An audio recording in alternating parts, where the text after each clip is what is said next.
Today we will see about classification of super class species. ठीक है, तो initial classes में हम प्रीवियस क्लासेस में देखे थे स्पाइसेस के को 3 क्लास में बांटा गया है। ठीक है, रोमर ने बांटा था अकॉर्डिंग टू रोमर, ROMER। ठीक है, ROMER रोमर नाम के थे साइंटिस्ट, उन्होंने स्पाइसेस को 3 क्लास में बांटा। कौन कौन सा था? पहला था प्लैकोडर्मी। ठीक है, दूसरा कार्टिलेज फिश को रखा गया किसमें? कॉन्ड्रिक्टाइस। और तीसरा बोनी फिश को रखा गया किसमें? That is Osteichthyes. ठीक है, तो प्लैकोडर्मी जो फर्स्ट क्लास था वो एक्सटिंक्ट हो चुका है। ठीक है, इट इज एक्सटिंक्ट, अब नहीं है। तो प्लैकोडर्मी में हम बताए थे, उसमें एग्जाम्पल आएगा क्लाइमेटियस। ठीक है, और डिनिक्टाइस बताए थे, कोकोस्टिसियस बताए थे। ठीक है, तो द फर्स्ट जो याद रखेंगे एग्जाम्पल फिश 2 और रोज जॉर्ड फिश जो पहला जो आया था कौन सा था? That is Climatius. और they were the first true fish. ठीक है, जो कि कहां पाए जा रहे थे? फ्रेश वाटर में। ठीक है, उनमें क्या था क्लाइमेटियस में कि their body is covered by hard plates, इसीलिए उनको क्या कहते थे? आर्मंड फिश कहते थे। ठीक है, तो बचा कौन कौन से हैं class? Living class, that is cartilage fish and bony fish. तो now we will see the difference. ठीक है, तो 2 क्लास हैं, तो एक को कहेंगे कौन सा? Cartilage fish. तो कार्टिलेज फिश को रख दिया गया कॉन्ड्रिक्टाइस में, कॉन्ड्रिक्टाइस। ठीक है, तो कार्टिलेज फिश को किसमें रख दिया गया है? It is placed in Chondrichthyes, CHONDRICH PHYES। ठीक है, इसी को हम ऐसे भी कह सकते हैं, इलास्मोब्रैंकी फिश भी कह सकते हैं। It is also known as elasmobranch fish. ठीक है, क्या कहेंगे इसको? इलास्मोब्रैंक। तो यहां पर हम लिख दे रहे हैं कॉन्ड्रिक्टाइस, कॉन्ड्रिक्टाइस और इलास्मोब्रैंक भी कह सकते हैं, BRANCHS। तो कॉन्ड्रिक्टाइस और इलास्मोब्रैंक फिश जब भी हम कहें तो आपको समझ लेना है we are talking about cartilage fish, cartilage fish के बारे में हम पढ़ रहे हैं। ठीक है, उसी तरह ऑस्टिकथाइस, OSTEICH PHYES, और इसी को हम क्या कहेंगे? दैट इज नोन एज टीलियोस्टोमी भी क्लास करते हैं, TLEOSTOMI, टीलियोस्टोमी। ठीक है, तो हम कह सकते हैं कि 2 क्लास लिविंग हैं। कौन कौन से? That is Chondrichthyes and Osteichthyes. ठीक है, कॉन्ड्रिक्टाइस और ऑस्टिकथाइस। कॉन्ड्रिक्टाइस को क्या कहते हैं? इलास्मोब्रैंक फिश भी कहते हैं। ठीक है, और ऑस्टिकथाइस को हम टीलियोस्टोमी भी कहते हैं क्लास। ठीक है, अब इन दोनों में डिफरेंसेस हम देख लेते हैं थोड़ा सा। ठीक है, तो what are the main differences? ठीक है, तो डिफरेंसेस करके देख लेंगे। तो डिफरेंसेस मेन जो है, ठीक है, पहला देखते हैं endoskeleton. On the basis of endoskeleton, तो एंडोस्केलेटन क्या का बना हुआ है? बोन या कार्टिलेज का। अगर ये तो इनमें क्या का बना हुआ है? It is made up of cartilage. ठीक है, लेकिन इसमें एंडोस्केलेटन क्या का बना हुआ है? इसमें it is made up of bones. ठीक है, तो एंडोस्केलेटन इसमें जो देखेंगे क्या का बना हुआ है? बोन्स का बना हुआ है, इसीलिए क्या नाम है इसमें? बोनी फिश कहते हैं। ठीक है, दूसरा जो है एंडोस्केलेटन के बाद we will see exoskeleton, exoskeleton. ठीक है, तो एंडोस्केलेटन मतलब क्या हुआ? जो अंदर बॉडी के है, तो अंदर बॉडी के क्या है? कार्टिलेज का बना हुआ है मेनली, इनका बॉडी, इनका मेनली बोन्स के बने हैं। इसमें एक्सोस्केलेटन देखेंगे, तो एक्सोस्केलेटन जो कि बाहर की ओर है, तो इसमें हम देखेंगे exoskeleton is made up of dermal scales.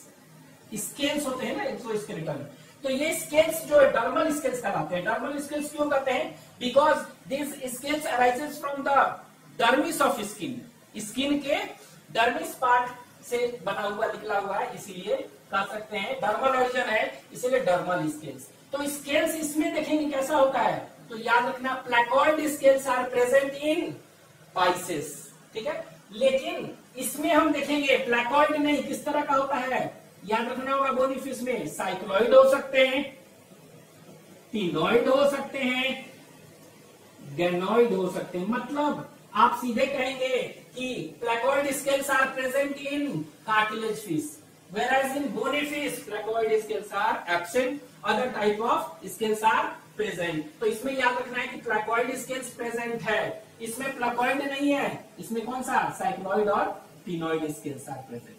ठीक है, तो ये याद रखेंगे. दूसरा के बाद थर्ड माउथ देख रहे हैं इनका, माउथ.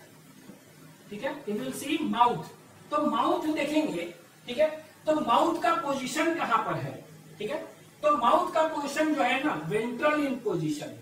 माउथ क्या है, वेंट्रल इन पोजीशन. तो माउथ क्या लिखे, माउथ का पोजीशन आप लिख सकते हैं, और माउथ.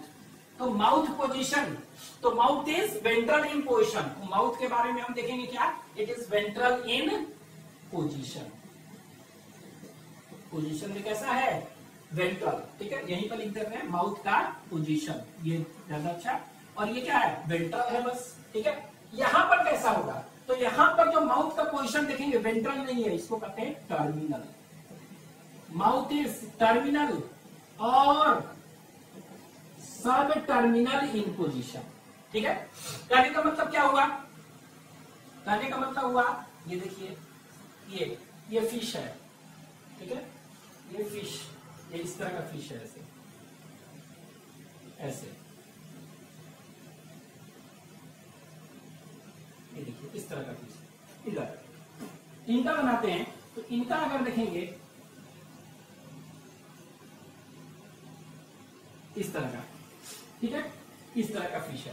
तो यहां पर हम देखेंगे माउथ ऊपर कौन सा हो गया, ऊपर डॉर्सल है, नीचे वेंट्रल. तो ये देखिए माउथ इधर कहीं होता है, यहां पर. दिस इज माउथ, ये माउथ है. ठीक है, क्या है ये माउथ है. तो माउथ कहाँ है, ये माउथ इज प्रेजेंट कहाँ, on ventral side, ventral position, नीचे. यहां पर माउथ देखेंगे कहां पर, ये देखिए बीच में ऐसे, यहां पर. तो टर्मिनल कहेंगे, चाहे थोड़ा सा इसके बगल में हो सकता है नीचे, तो सब टर्मिनल. ठीक है, तो mouth is, mouth the position of mouth is ventral in position, वहां पर टर्मिनल और सब टर्मिनल. टर्मिनल बीच में एकदम यहाँ पर आगे, और इसके बगल में भी हो सकते हैं. ठीक है, तो यहाँ माउथ ये है, यहाँ पर माउथ ये है. ठीक है, ये एलिमेंट्री कैनाल यहीं से चालू होगा, माउथ से. ठीक है, और यहाँ के बाद क्या होगा, एनएस होगा ना कहीं इधर, पोस्टीरियर ओपनिंग. तो अब हम कहेंगे अगला, नेक्स्ट इज पोस्टीरियर ओपनिंग. तो लास्ट ओपनिंग, तो पोस्टीरियर जो ओपनिंग होगा लास्ट में, एलिमेंट्री कैनाल खुलेगा, फेरिंग्स, इसके बाद इसोफेगस जो भी है, इंटेस्टाइन, और फाइनली कहां खुलेगा, इधर कहीं खुलेगा ना. तो यहाँ जो खुलता है ना लास्ट में, this opening is known as cloaca कहते हैं. ठीक है, लेकिन यहाँ पर जो ओपनिंग खुलेगा यहाँ पर लास्ट में, उसको क्लोका नहीं कहते, क्या कहते हैं हम, एनस. ठीक है, तो हम कह सकते हैं name of the posterior opening, the posterior opening is known as. ठीक है, तो इसको हम क्या कहेंगे पोस्टीरियर ओपनिंग को, तो यहाँ पर क्लोका कहते हैं, CLOA क्लोका, और क्लोकल अपर्चर. ठीक है, क्लोका प्रेजेंट, यहाँ पर क्लोका नहीं, यहाँ पर क्या कहेंगे, एनस कहते हैं. ठीक है, तो एक्चुअली में है क्या, यहाँ देखिए, ये एक्चुअली में व्हाट इज इट, ये डाइजेस्टिव सिस्टम है. क्या है ये देखिए, ये डाइजेस्टिव सिस्टम. ऐसे देखिए, ये कौन सा है, this is digestive, DIGESTIV, digestive system है. मतलब कि ये गट है, खाना इधर से आ रहा है. ठीक है, और ये क्या है, रिप्रोडक्टिव सिस्टम पार्ट है, रिप्रोडक्टिव सिस्टम वगैरह पार्ट है. ठीक है, तो रिप्रोडक्टिव अनडाइजेस्टेड फूड कहां से आएगा, यहाँ आएगा. इधर से क्या आएगा, स्पर्म एग वगैरह जो भी है सब इधर से आएगा ना. तो देखिए दोनों के लिए कॉमन पैसेज है ना, दोनों का कॉमन पैसेज है. ठीक है, डाइजेस्टेड फूड, स्पर्म एग वगैरह सब के लिए. तो इस कॉमन पैसेज को हम क्या करते हैं, ये वाला जो है, इसको हम क्लोका कहते हैं. ठीक है, लेकिन यहाँ पर क्या है, यहाँ पर देखेंगे एनस है ना, मतलब कि ये डाइजेस्टिव ट्रैक्ट, ये देखिए डाइजेस्टिव ट्रैक्ट आ रहा है, ये क्या खुल रहा है, एनस में अकेले है. और ये रिप्रोडक्टिव ट्रैक्ट है, तो रिप्रोडक्टिव ट्रैक्ट अपना स्पर्म अलग अलग ओपनिंग में खुल रहा है. ठीक है, तो ये एनस मतलब क्या होगा, सेपरेट ओपनिंग. ठीक है, for removal of undigested food. लेकिन यहाँ पर क्या है, क्लोका और cloacal aperture is a common opening of both digestive and reproductive tract. ठीक है, तो ये रिप्रोडक्टिव सिस्टम नाम क्या है, रिप्रोडक्टिव ट्रैक्ट है, और ये क्या है, डाइजेस्टिव ट्रैक्ट है. तो दोनों का कॉमन ओपनिंग जो है जहां खुल रहा है उसको कहते हैं क्लोका. तो इसमें क्लोका होता है. कार्टिलेज फिश में, इसमें हम क्या करते हैं, एनस करते हैं, ठीक है। ये नेक्स्ट इसके बाद वी विल सी, ठीक है, टेल, क्या कहते हैं इसको, टेल, पूंछ। तो टेल कहने का मतलब क्या है, इसमें हम देखेंगे कि फिन्स बहुत सारे होते हैं, ऊपर होगा डोर्सल फिन, नीचे होगा वेंट्रल फिन होगा, ठीक है। इसके बाद पेक्टोरल फिन होगा, पेल्विक फिन होगा। ये वाला जो फिन जो देखते हैं ना, ये वाला, ये इसको कहते हैं कॉर्डल फिन। क्या कहते हैं, कॉर्डल फिन, और इसी को टेल कहते हैं, ये वाला, ठीक है। कॉर्डल फिन और टेल, यही वाला, ये वाला। तो ये क्या है, कॉर्डल फिन है, CAUDL, कॉर्डल फिन और टेल।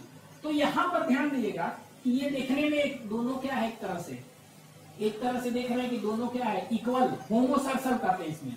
दोनों देखने में क्या है, इक्वल ही लग रहा है ना, सिमेट्री भी देख रहे हैं इक्वल, दो इक्वल पार्ट में बट रहा है, तो इसको कहते हैं होमोसर्सल। लेकिन यहाँ पर देख रहे हैं क्या, एक बड़ा होता है, थोड़ा सा ऊपर है, और एक छोटा है, तो होमो नहीं, हेटेरोसर्कल, दो डिफरेंट तरह का। तो आप ऐसा ही याद रख सकते हैं, टेल क्या होगा, टेल मीन्स कॉर्डल फिन को कहते हैं। तो कॉर्डल फिन और टेल कैसा होगा इसमें, होमोसर्सल की हेटेरो, तो हेटेरो सर्सल, ठीक है। इसमें कैसा होगा, होमो सर्सल, ठीक है। तो हेटेरोसर्सल और होमोसर्सल। तो इसमें टेल जो देख रहे हैं, टेल इज, और कॉर्डल फिन अगर पूछेंगे कैसा होगा इसमें, हेटेरोसर्सल, ठीक है। इसमें कैसा होगा, होमोसर्सल, ठीक है, होमोसर्सल। और इसको कभी कभी डाइफाइसर्सल भी कहते हैं, दोनों तरह का, ठीक है। तो आपके बुकलेट में सब टेल का तरह तरह के होते हैं दिया हुआ है, तो you have to remember just इसमें हेटेरोसर्सल टेल है, ठीक है, और इसमें होमोसर्सल टेल। जैसे इसमें शार्क देखेंगे कार्टिलेज फिश में, वो जब चलेगा ना, तो आप देखिएगा कि उसका ऊपर ये वाला थोड़ा सा अनइक्वल है ना, तो ऊपर दिखाई देता है पानी के ऊपर, ठीक है। तो ये हो गया।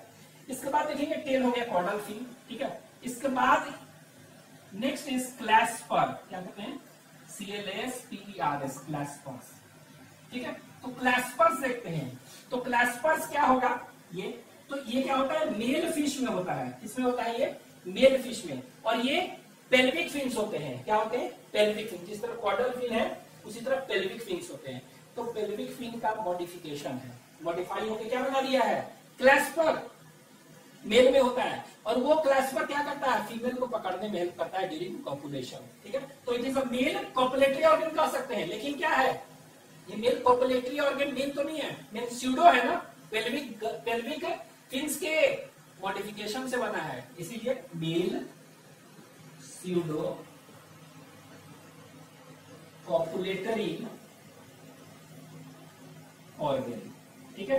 तो name the male pseudo copulatory organ present in cartilage fish, that is clasper. तो इसमें होता है, इसमें नहीं होता है, ठीक है।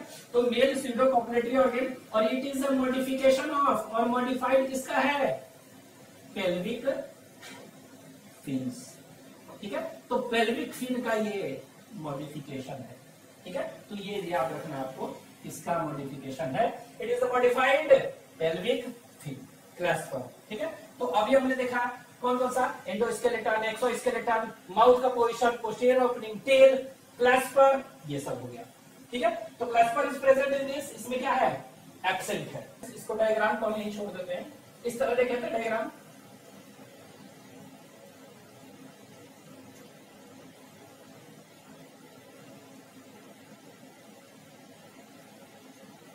ठीक है। इस तरह हेटेरोसर्सल था, ठीक है। और यहां पर हम देखे थे क्या, वेंट्रल, माउथ यहां पर होता था, यहां पर क्लोका होता था, दिस इज क्लोका, ये माउथ था, इसको छोड़ देते हैं आगे।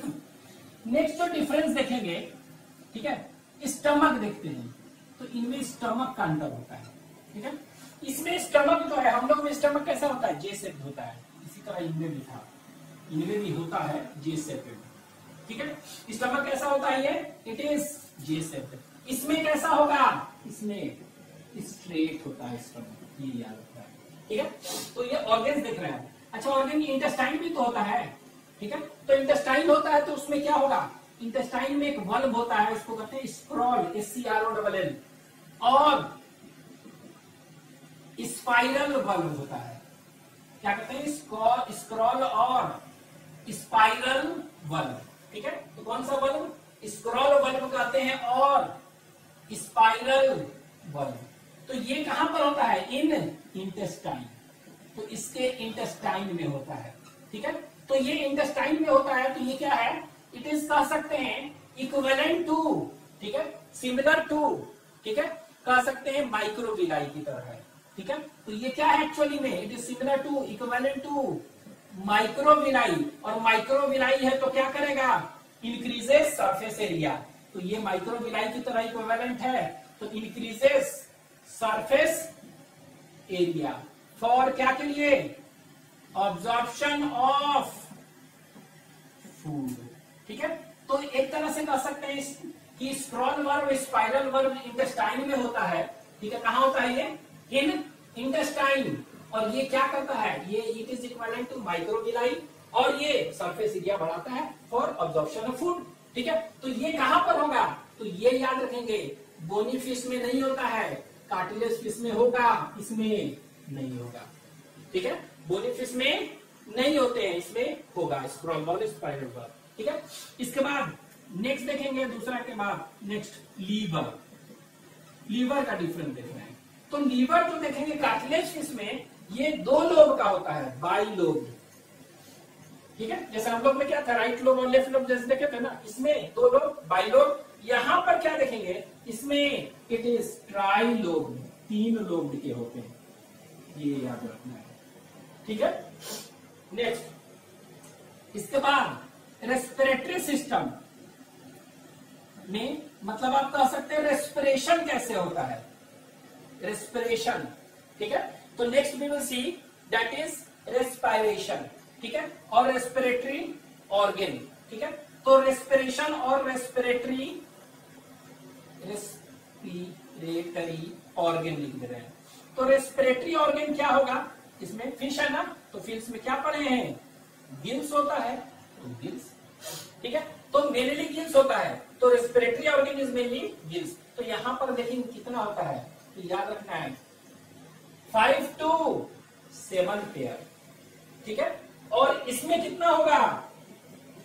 4 पेयर, ठीक है। तो यहां पर याद रखना है कि कार्टिलेज फिश है, तो इसमें 5 to 7 पेयर्स हो सकते हैं। किसमें 5 भी हो सकते हैं, 6 भी, 7 पेयर, फ्लक्चुएट करता है, ठीक है। और इसमें 4 पेयर्स होते हैं, ठीक है। और ये क्या होता है? ये जो देख रहे हैं रेस्पिरेटरी ऑर्गन गिल्स है ना, गिल्स, तो गिल्स कितने हैं? 5 से 7 पेयर हैं, और this gills are not covered by gill cover, gill cover. तो यहाँ पे देख रहे हैं, ये देखिए गिल्स ऐसे ऐसे क्या है, इस तरह का गिल्स है ना, इस तरह का। तो यहाँ भी है गिल्स, ये देखिए ऐसे ऐसे है, ये तो आंख है, ठीक है। तो यहाँ पर हम देखेंगे क्या कि यहाँ पर गिल्स होते हैं, ठीक है, लेकिन यहाँ पर गिल कवर नहीं है। इस तरफ गिल्स है ऐसे ऐसे, लेकिन इसमें गिल का कवर नहीं है बाहर से, इसमें गिल कवर होता है। तो गिल कवर कहने का मतलब क्या हुआ? ऐसे गिल है तो इसको कहते हैं गिल कवर। गिल कवर मतलब ऑपरक्यूलम, OPRCULUM। तो इसमें गिल कवर और ऑपरक्यूलम होता है, इसमें गिल कवर और ऑपरक्यूलम नहीं होता है, ठीक है। तो हम कह सकते हैं गिल्स 5 to 7 पेयर्स, इसमें 4 पेयर्स, ठीक है। यहां पर हम कह सकते हैं ऑपरक्यूलम, ऑपरक्यूलम, ठीक है, और गिल कवर। चाहे ये देखने से पहले थोड़ा सा एक चीज और देख लें, ठीक है, चलिए इसी में देख लेते हैं। ऑपरक्यूलम, OPRCULUM, ऑपरक्यूलम और गिल कवर, ठीक है, ऑपरक्यूलम और गिल कवर, ठीक है। तो इसमें हम देखेंगे कि ऑपरक्यूलम और गिल का कवर, इसमें गिल कवर इसमें नहीं होता है, गिल इज नॉट कवर्ड, ये एब्सेंट, इसमें क्या होगा? होगा, ठीक है। It is covered by this, ठीक है। नेक्स्ट, ये फिश जो देखेंगे, ठीक है, कार्टिलेज फिश और बोनी फिश देख रहे हैं, तो ये फिश देखेंगे, ठीक है।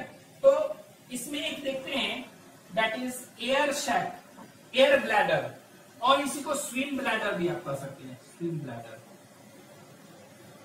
मेनली हम क्या कहेंगे? एयर ब्लैडर, ठीक है, इसको अलग ही लिख देते हैं, एयर ब्लैडर, एयर ब्लैडर, ठीक है। इसी एयर ब्लैडर को आप स्विम ब्लैडर भी हम कह सकते हैं। ठीक है। तो एयर ब्लैडर और स्विम ब्लैडर, ठीक है। तो देखेंगे कि एयर ब्लैडर और स्विम ब्लैडर इसमें नहीं होता है, इसमें होगा, ठीक है। तो ये क्या है, एयर ब्लैडर स्विम ब्लैडर, ये देखिए इसमें इस तरह का एक इस तरह का स्ट्रक्चर है, ये वाला, इसी को क्या कहते हैं, एयर और स्विम ब्लैडर, ठीक है। इसे क्या कहेंगे, एयर और स्विम ब्लैडर कह रहे हैं। तो इसमें एयर और स्विम ब्लैडर है, इसमें नहीं है, यहाँ पर कोई भी स्विम ब्लैडर नहीं है, ठीक है। तो यहाँ नहीं है। अच्छा ये बताइए, तो ये एयर ब्लैडर करेगा क्या, तो यहाँ पर क्या कर सकते हैं, प्रेजेंट, यहाँ पर क्या है, तो इसको हम ऐसा करें, इसको हम लिख दे प्रेजेंट, एब्सेंट, और इसमें क्या है, लिख दे रहे प्रेजेंट। तो प्रेजेंट है, तो ये क्या करेगा स्विम ब्लैडर, नाम से लग रहा है एयर भरा हुआ है, एयर भरा हुआ है, फिल्ड विथ एयर ब्लैडर है ना, तो क्या है, कर सकते हैं ना, फिल्ड विथ एयर, नाम से लग रहा है एयर भरा है, तो स्विम ब्लैडर स्विमिंग में करेगा ना। मतलब कोई भी बोनी फिश है, ठीक है, कोई भी बोनी फिश है, तो अगर बीच में बीच डेप्थ में वो जाकर खड़ा रह सकता है, ठीक है, डूबेगा नहीं वो। लेकिन इनमें तो स्विम ब्लैडर है नहीं, तो जहां पर भी बीच में रोकने की कोशिश करेगा वो नीचे डूब जाएगा। इसीलिए उसको क्या करना पड़ता है, कार्टिलेज फिश को कंटिन्यूअस चलते रहना पड़ता है, ठीक है। तो हम कह सकते हैं स्विम ब्लैडर है फिल्ड विथ एयर, ठीक है, और ये क्या करेगा, इट मेंटेन्स और रेगुलेट्स बायोन्सी, रेगुलेट्स और मेंटेन्स बायोन्सी, इसको कहते हैं बैलेंस इन वाटर, ठीक है। तो it is filled with air, ठीक है, इट रेगुलेट्स और मेंटेन्स बायोन्सी इन वाटर, ठीक है। अब इसी के होने से ड्यू टू प्रेजेंस ऑफ, ये प्रेजेंट है ना, due to presence of this, ठीक है, तो due to presence of swim bladder और एयर ब्लैडर, ठीक है, air bladder, any bony fish can stay at a particular depth without sinking, बिना डूबे वो क्या है, पर्टिकुलर, तो कर सकते हैं, यहाँ पर लिख दे रहे हैं, अंडरलाइन कर रहे हैं, any bony fish can stay at a particular depth without sinking due to presence of that is air sac और swim bladder, ठीक है। तो कह सकते हैं कि कोई भी जो है, कोई भी बोनी फिश जो है, any bony fish can stay at a particular depth without sinking due to presence of this air और स्विम ब्लैडर, ठीक है। It maintains buoyancy, regulates buoyancy, ठीक है, बायोन्सी को रेगुलेट कर रहा है। उसी तरह यहाँ तो है नहीं स्विम ब्लैडर, तो यहाँ पर स्विम ब्लैडर क्या है, एब्सेंट है। तो एब्सेंट है, तो ये क्या हो गया, ये बायोन्सी मेंटेन नहीं करेगा, तो किसी एक पर्टिकुलर जगह पर नहीं ये खड़ा रह सकता है, गिर जाएगा नीचे, ठीक है। तो इट इज एब्सेंट, तो हम क्या कर सकते हैं, तो कह सकते हैं due to absence of air bladder, due to absence of कौन सा, एयर और स्विम ब्लैडर, ठीक है, cartilage fish cannot stay at a particular place, at a particular depth, and hence swims continuously, घूमते रहता है, ठीक है। तो कह सकते हैं कि कार्टिलेज फिश जो है cannot stay at a particular depth, why, due to absence of this air or swim bladder, ठीक है। तो ये हो गया respiratory organs gills, operculum, air bladder और स्विम ब्लैडर, ठीक है। एक चीज और याद रखेंगे, ये स्विम ब्लैडर जो है ना प्रेजेंट इन बोनी फिश ना, लेकिन कुछ में क्या होगा, यहाँ पर देखे, यहाँ पर रेस्पिरेटरी ऑर्गन क्या है, इसको हम यहाँ देखिए, रेस्पिरेटरी ऑर्गन इसमें क्या है, इसमें कह सकते हैं respiratory organ is 4 to 5 pairs क्या, गिल्स, 4 पेयर्स गिल्स। और क्या होगा, और यहीं पर लिख दे रहे हैं, ये क्या है, ये mainly swim bladder air bladder क्या कर रहा है, सम फिश में इट मेंटेन्स बायोन्सी, लेकिन कुछ ऐसे फिश हैं, ठीक है, जिसमें कि रेस्पिरेटरी ऑर्गन क्या है, respiratory organ is even this swim bladder. Air bladder जो होता है, कुछ ऐसे बोनी फिश हैं जिसमें कि air bladder can also act as, besides gill, this air bladder can also act as respiratory organ. ठीक है, ये कहां पर है बताएंगे? तो ये air bladder acts as a respiratory organ in some lung fishes. Lung fish होते हैं, लंग फिशेस और डिप्नोई कहते हैं। ठीक है, डिप्नोई, तो डिप्नोई जो एक फिश है, लंग फिश है, ठीक है, उनमें क्या होता है, उनमें air bladder acts as a respiratory organ, respiration में हेल्प करता है ये, इसीलिए क्या है, respiratory organ is gills as well as air bladder in this, इसमें सिर्फ गिल्स। ठीक है, इसमें कवर होता है एयर ब्लैडर, एयर ब्लैडर। तो एयर ब्लैडर का क्या काम है, mainly it regulates buoyancy in many fish, but in lung fishes it helps in what, respiration. It acts as a lung, lung की तरह काम कर रहा है और रेस्पिरेशन में कर रहा है, इसीलिए लंग फिश कहते हैं। ठीक है, ये स्पाइरिकल्स। ठीक है, तो स्पाइरिकल्स क्या है, ये कह सकते हैं इट इज एन ओपनिंग। ठीक है, it is an opening below eye. ठीक है, और ये स्पाइरिकल्स इसमें होता है, और इसमें देखेंगे spiracles is present in cartilage fish, but it is absent in bony fish. ठीक है, तो ये क्या है spiracles, it is simply it is an opening present below eye. ठीक है, it is a pair of opening. ठीक है, a pair of opening present below eye. और ये क्या होता है कि जैसे मड में अगर है, सपोज कोई कार्टिलेज फिश मड में अंदर है, मिट्टी में, तो सांस कैसे लेगा, तो इसी ओपनिंग से ले सकता है। ठीक है, तो पेयर ओपनिंग बेलो आई। ठीक है, बेलो आई विच हेल्प्स इन ब्रीदिंग, ऐसे भी कह सकते हैं, which helps in breathing when it is कह सकते हैं कहां पर, dipped in mud, in मतलब inside mud के अंदर अगर पड़ा है बॉटम में, तो ये क्या है, ये डिप्ड है, तो उस समय क्या होगा, सांस ले सकता है। तो स्पाइरकल्स इसमें होते हैं, इसमें नहीं होते हैं। ठीक है, इसके बाद देखेंगे excretory organ means excretory product.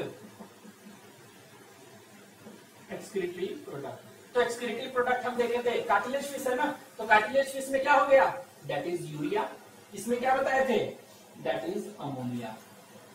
तो it is ammonotelic, it is ureotelic. ठीक है, इसके बाद एक्सक्रीटरी प्रोडक्ट के बाद दैट इज देखेंगे सेक्स कहते हैं, सेक्स। तो सेक्स कहने का मतलब क्या होगा, यूनिसेक्सुअल की बाइसेक्सुअल, तो अलग अलग होते हैं, मेल फिश और फीमेल फिश क्या होते हैं, सब अलग अलग, तो यूनिसेक्सुअल, बाइसेक्सुअल नहीं, दोनों एक में कभी नहीं। और ये जनरली क्या होते हैं, विविपैरस। तो विविपैरस बताए थे, animal which gives birth to young ones, ये क्या है, ओविपैरस। ठीक है, तो ये क्या होते हैं मेरे, ओविपैरस मतलब एग लेइंग, और ये क्या हुआ, gives birth to young ones. ठीक है, यंग वंस। ठीक है, इसके बाद इसमें देखेंगे फर्टिलाइजेशन। ठीक है, तो फर्टिलाइजेशन क्या होता है, तो फर्टिलाइजेशन इसमें मेनली इंटरनल होता है, इनसाइड बॉडी। ठीक है, मतलब स्पर्म वगैरह जो है फीमेल रिप्रोडक्टिव ऑर्गन के अंदर जाएगा, वहां पर फर्टिलाइज होगा। ठीक है, और इसमें क्या हुआ, वाटर में स्पर्म निकला, एक वाटर में निकला, बाहर हुआ फर्टिलाइजेशन, तो यहाँ पर क्या हो गया, फर्टिलाइजेशन इज मेनली एक्सटर्नल। ठीक है, ये हो गया।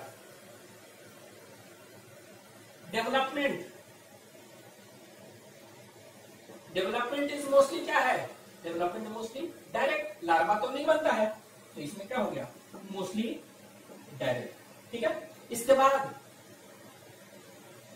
Next development. ठीक है, इसके बाद हैबिटेट, कहां पर पाए जाते हैं, तो habitat it is found in marine water. जितने भी कार्टिलेज फिश हैं वो क्या होते हैं, they are found in marine water, समुद्री में पाया जाएगा, और सी में, ये कैसे होते हैं, मराइन तो होते ही हैं, प्लस फ्रेश वाटर, तो दोनों में होते हैं, मराइन और फ्रेश वाटर दोनों में पाए जाते हैं। ठीक है, यहां पर देखेंगे, ठीक है, ampulla of Lorenzini, ampulla of LOREN MPO, ampulla of LOREN ZINI, ampulla of Lorenzini कहते हैं इसको। तो ये क्या होता है, it is a thermo receptor, it is a thermo receptor, temperature, thermo मतलब टेम्परेचर डिटेक्ट करना होगा, which detects temperature changes, detects change in temperature in water, पानी में है तो कोई गर्म ठंडा इसको पता लगाता है, it detects thermal changes in water. ठीक है, पता लगा देता है ये एम्पुला ऑफ लॉरेंजेनी से। तो एम्पुला ऑफ लॉरेंजेनी कहाँ होता है, ये सिर्फ कार्टिलेज फिश में होता है, बोनी फिश में नहीं होता है। ठीक है, तो this is all difference about this cartilage and bony fish. ठीक है, ये हो गया कार्टिलेज फिश और ये बोनी फिश के बारे में। ठीक है।